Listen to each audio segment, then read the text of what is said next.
Hello, good morning students. It's Gurpal Singh, your accountancy and economics teacher. How are you all students? I hope all are good. So students, as you can see on the screen, our today's topic is question number 39 from chapter number 5, that is dissolution of a partner. And you know very well from which book I am teaching. I am using here beta DK Goel book.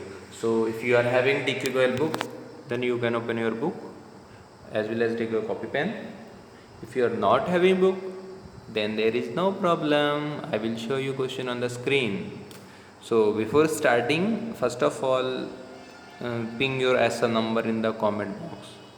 Mention your SR number in the comment box. Then I will start video. So come to the point.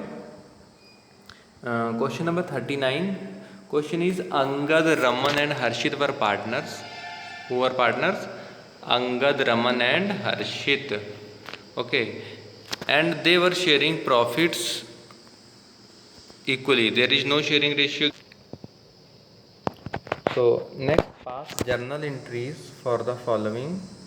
Pass journal entries for the following after various other than cash and bank and third party liabilities have been transferred to realization. Okay, कि जब dissolution हुआ firm का, dissolution means company is going to close. Okay, dissolve means company is going to stop their all the economic activities. Okay, so come to the first adjustment. What first adjustment is saying? There was a stock of 90,000. How much? 90,000. Raman took over 50% of the stock at 10% discount and remaining stock was sold at 40% profit on the book value. Okay, so first of all, what is the first step? एक एक step को समझेंगे. Raman took over 50% of the stock. what we have to calculate first of all? Beta, first of all we have to calculate 50% of 90,000. so how we can calculate? this way, put in working, write in working note. आप लोग working note में लिख सकते हैं. कैसे लिखेंगे? 50% 90,000 into 50 upon 100. 9 5 45. how much? it is beta 45,000. how much? 45,000. now noted, note कर लीजिए.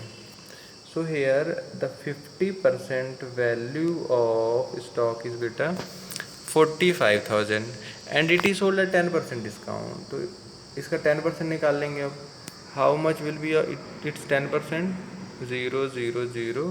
it will be beta 4,500. okay, so this 45,000 stock is beta sold at 10% discount, that will be 4,500. then the remaining value is 40,500. ठीक है, 40,500. okay, so in the first adjustment you can write this is like first equation. okay, so firstly in the first adjustment we collect from the 50% stock only 40,500 from how much value? 45,000. in Hindi I am repeating. 90,000 का stock है बेटा, out of which 50% was sold. तो we have calculate 50% that was 45,000. उस पर 10% discount लगा था, 10% हमने निकाला, दैट वाज 4,500 माइनस कर दिया तो कितना बचा? 40,500. सो बेटा 40,000 का 45,000 का जो स्टॉक है वो कितने में गया? 40,000 में. एंड रिमेनिंग अभी कितने का बचा हुआ है? रिमेनिंग स्टॉक इज लेफ्ट 90 से 45 माइनस करोगे 45,000 का ही तो बचेगा. So in the working note again you can write, या समझ सकते हो 45,000 stock is sold at 40% profit. तो 40% इसका कितना हो जाएगा? 0 0 0 0 0 0 4 5 20 4 5 16 18. ठीक है, तो इट विल बी 18,000. अब इस 45,000 के स्टॉक पे जो बचा हुआ था कितने का प्रॉफिट हो रहा है? इट इज़ बेटा 18,000. So how much you have collected? 45,000 plus 18,000. तो ये कितना हो जाएगा? 0 0 0 8 5 13 का 3 4 1 5 1 63. Okay, how much? 63. अभी देखिए फर्स्ट वाले में हम लोगों ने 45,000 का स्टॉक कितने में बेचा? 40,500 में. Remaining stock we are selling for 63। तो total how much you are collecting, आप सम कर दीजिए 40,500 प्लस 60,000। ठीक है, 60 ही तो आ रहा था, कितना आ रहा था, सॉरी फॉरगेटेड। तो 45,000 इंटू 20, तो 2 से मल्टीप्लाई कर देंगे, 2 5 10, 4500 बचा, 2 5 10, 0 4 4 16 टू 18, सॉरी 18 या 45 ही हो जाएगा। तो 8 5 13 63, नॉट दिस विल बी बेटा 63। तो 63 कीप इन माइंड 63। तो 40,500 एंड 63, तो टोटल बिकम 3 and 6 4 10 1,03,500।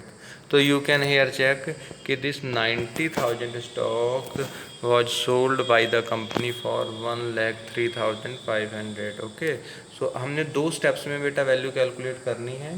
ठीक है, एक बार में आपका 40,500 में बिका 45,000 का स्टॉक, फिर दूसरी बार में 45 वाला 63,000 में बिक गया। तो टोटल मनी कितना कलेक्ट हो गया, 1,03,500, 1,03,500। So here you can check also कि Raman capital account debit 45,500, bank capital account debit 63,000, see जो मैंने अभी कैलकुलेट करा था ये आ गया, and total become 1,03,500। now most of the students are thinking na why here sir is written Raman capital account। so beta Raman was taking 50% stock, देख लीजिए यहाँ पे लिखा हुआ है ना कि Raman took over 50% of the stock at 10% discount, that is why beta here Raman capital account is firstly debited. और जो मार्केट में सेल हुआ रहा है from where we are getting money, that is by bank account is debited. Okay, and to realization is return. So please note down this entry. Now come to the second adjustment. What the second adjustment is saying, second adjustment is saying बेटा profit and loss account was showing debit balance 50,000 which was distributed among partners। सी बेटा hair profit and loss का कौन सा balance है, debit balance, means there is loss. ठीक है, and this loss will be divided among partner. So how we can treat this, तो I am showing you journal entry in this partners capital account will be debited बेटा and profit and loss account will be credited, because when profit balance debit balance of profit is given, it means in journal you have to credit it। okay, so here you can see all 3 partners are debited and profit and loss is credited, and here only it is 115,000 is written। ठीक है, and total 3 partners were there। okay, so their sharing ratio was 1:1:1, because when beta the sharing ratio is not given, in that case we can let 1:1:1 as their sharing ratio। okay students, so here all 3 Angad capital account debited, Raman capital account debited, Harishit's capital account debited to profit and loss account, and narration will be debit balance of profit and loss account distributed। okay students, is it clear, any doubt, so please note down it। okay, next you can see beta third adjustment, that is a machinery which was not recorded in the books was sold for 2,000। Okay, means आपने machinery को कहीं record नहीं किया हुआ है, पर फिर भी आपके पास एक मशीनरी थी, उसको आपने बेच दिया 2,000 रुपये में। ठीक है, लाइक समबडी स्टोलन या कुछ भी करके हमने रख रखी थी मशीनरी, हम उसको दिखा नहीं रहे थे, बाद में हमने अचानक से कंपनी ने बेच दी उस मशीनरी को। ठीक है, रिकॉर्ड करना फॉरगेट कर गए थे, तो भी जब बेचोगे किसी एसेट को then you are getting cash. So what will happen, cash account will be debited or bank account will be debited and realization account will be credited beta। okay, so here see you can see bank account debit to realization I have noted। okay, so you can pass in journal entry bank account debit to realization account। okay, now see the next adjustment। what in next adjustment, it is beta Angad was paid only 5,000 in full settlement for his loan to the firm, which was amounted to 5,500. Okay, Angad was paid only 5,000. Okay, Angad को कितना पे किया गया है? 5,000 and loan was 5,500. So here we see the journal entry that will be. So see students, fifth adjustment, that is beta realization expense to be 5,000 paid by Harshit. So expenses paid by Harshit, so realization account debit to Harshit will be the entry for fifth adjustment. Okay, and in the sixth there were beta 100 shares of 10 each, but these are sold at ₹9 at the rate 9. ठीक है, आप book में देख सकते हो कि 10 रुपये का शेयर था, that is sold for beta how much? That is sold for 9 rupees. How much? 9 rupees. Okay, so if it is sold for 9 rupee, then at the rate whatever money we are getting, only we will record that. So that is why, and this was taken over by all three partners. So firstly we get how much money? देखो 9 रुपये पर share है, there were 100 shares, so total money will be 900. Okay, and 100 shares written off earlier from the books, each and divided among partner in their profit sharing ratio. तो what ever money जो भी आएगा वो कौन collect कर लेंगे? तीनों partner. तो 1:1 में जाएगा, तो आ जाएगा 300. Okay, so journal entry will be Angad capital account debit, Raman capital account debit, Harshit capital account debit. Okay, to realisation account. Is it clear? Any problem? And here beta Harshit was paying realization expense, that is why for Harshit there is fifth adjustment entry, realization account to Harshit capital. Okay, I am repeating again about fourth entry. Okay beta, and there was Angad loan, how much? That was beta 5,500. that was taken by firm. Okay, so firm have to pay expense na, so actually firm paid 5,000 only, तो 5,000 was paid to Angad and remaining was whose expense? Firm's realization expense. So हम लोग क्या करेंगे? Realisation expense कितने दिखा देंगे? 500. ठीक है, अंगद लोन का जो लोन था बेटा 5,500 रुपये था. फिर से हिंदी में रिपीट कर दे रहा हूँ. कंपनी ने उसको 5,000 दे करके सेटल कर दिया, तो पेमेंट कितना गया? 5,000 रुपये. मतलब उसने बंदे ने 5,000 रुपये दिए, बाकी 500 रुपये फिर क्या किस में ट्रांसफ़र हो गया बेटा? जो बचा था, that will be the realisation expense. Okay, that will be the realization expense. Is it clear?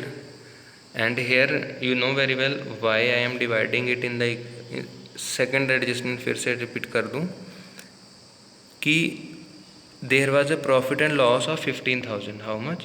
15,000. And beta, why it is divided equally? Because sharing ratio is not given, that is why I have divided it equally in 1:1. Okay, so all three partners are debited. अगर यहीं पे एक credit balance होता, यहाँ पे ये लिखा होता there is credit balance, then what will happen?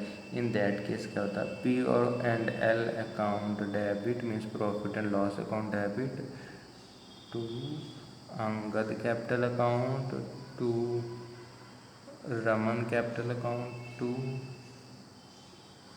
Harshit capital account. Okay, तो ये एंट्री पास हो जाती. ठीक है स्टूडेंट्स, इज इट क्लियर?